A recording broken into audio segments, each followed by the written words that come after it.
Hey everybody, welcome back to the channel. And welcome to the next build. The Playmobil Beetle. Everybody knows what that is. So we're going to call this Project Dung Beetle, I think. Yeah, well, we might see later why I call it that. I don't know. We'll get into that later. So I think what I'm going to do is, to keep my videos short, like I always say I try, I'm going to break this video down into each section and put it out like that. So with that, and the body is going to be last. I just threw that out there so you know what's going on. So with that, you start with your chassis and Mofo RC. We're going to do the ugly AF. And I went with the carbon fiber, and this is version 3. So you have your rails. I think they give you 3 center posts to put wherever you want, and plenty of extra hardware. You get a 3D printed receiver tray or ESC tray, whatever you want to use it for, and a 3D printed battery tray that goes in the front, so it'll be front battery. Getting back to the carbon fiber, they offer them in carbon fiber, aluminum, and titanium. The carbon fiber were on sale, and not that I cared. There wasn't that big of a difference between the carbon fiber, the aluminum, and the titanium. But I went for the lightest one. I believe these are 9 grams.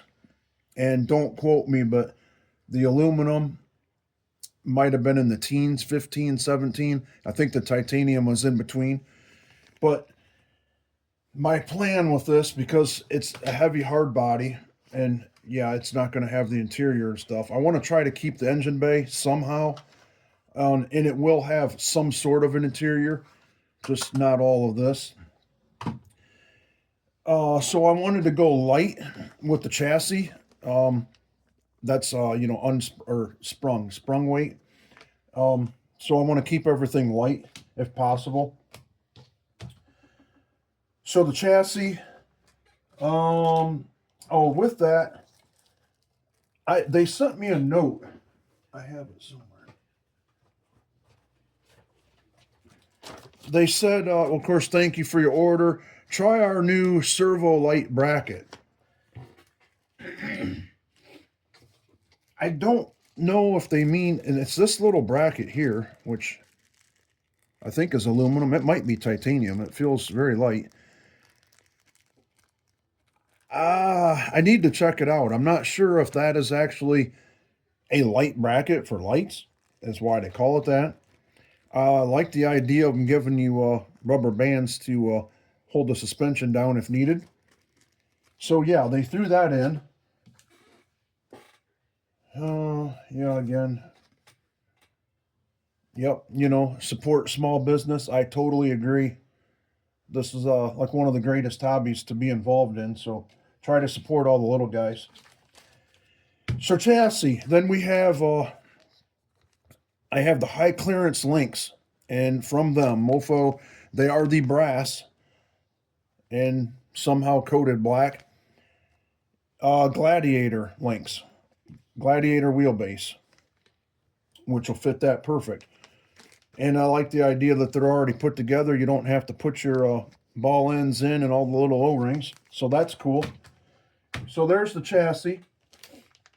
I went with the Injora. I would have went with just a stock plastic skid plate. But I figured, well, for one, they're not as easy to find as you think. And I really didn't need to buy an extra stock chassis just for that skid plate when I got this Injora aluminum one that can be used both ways, forward or reverse direction, and it was cheaper. So that's our skid plate. I'm trying to make this one as bulletproof as I can. We got the Injora aluminum transmission with the metal helical gears. It's said to be quite. It was kind of one of my decisions not to go with an aluminum gearbox or steel gears. They're noisy.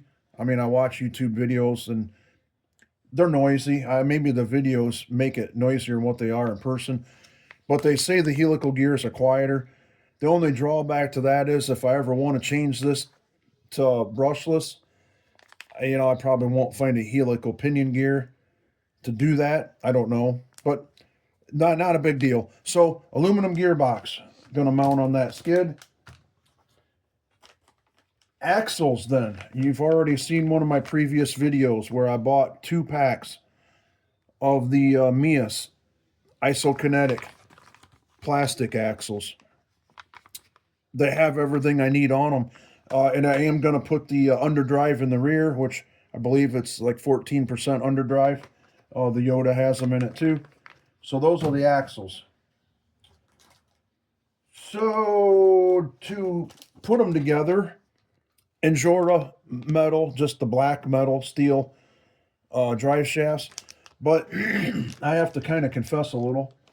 When I first ordered all the Injora parts, actually from Injora in China, and luckily they only took about a week and a half to get here this time, I bought Injora high clearance links, but in C10 length. And it was before I really did my research on using Gladiator links with this. So I bought C10 drive shafts. So I don't think the rear it will be long enough. So no big deal. I probably have enough plastics around to make it work, or I'll just order the correct length rear drive shaft.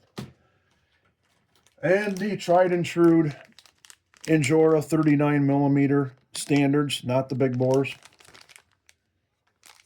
Oil-filled shocks, oil shocks, to dampen it out.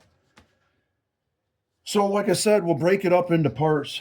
That is going to get us a kind of rolling chassis. I'm still waiting on, so it's going to get the trenchers, the Proline trenchers that are on Yoda. Wheels are coming. I won't spoil the rest. Parts are coming for the rest of it. I actually have 90% of the parts, and the rest of it will be here next week by Wednesday.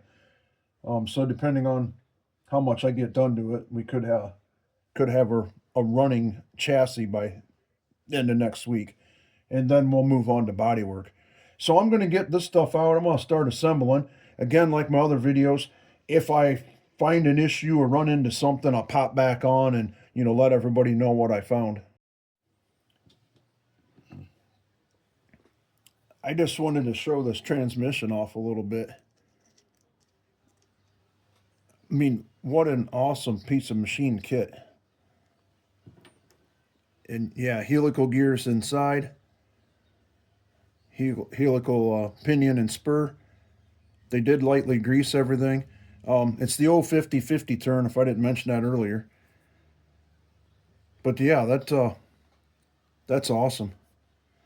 I got the chassis all put together. No issues to talk about there. So we'll get the transmission installed and links. All right, I did run into a slight problem putting the front Meus axle together.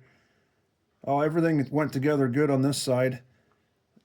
This C-hub was a little snug, so I did run a tap through it. It's a 2mm by 0.4 pitch. The left side, yeah, I had to run the tap all the way in it. There was no way I was going to get the ball stud threaded all the way in without breaking it. So I don't know if it's from the anodized coating or what we had going on, but I didn't have that issue with the other one, but definitely did on this one.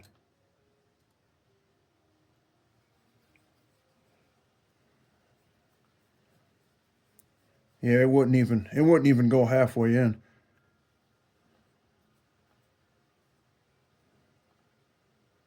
There. Nice. One little tip with the rear axle, I took the 214 gears out, put the underdrive 216s in. Make sure on the output side there's an O-ring on there to keep that pinion gear pushed back. So make sure you take that off of the gears you pull out and put it on the new set.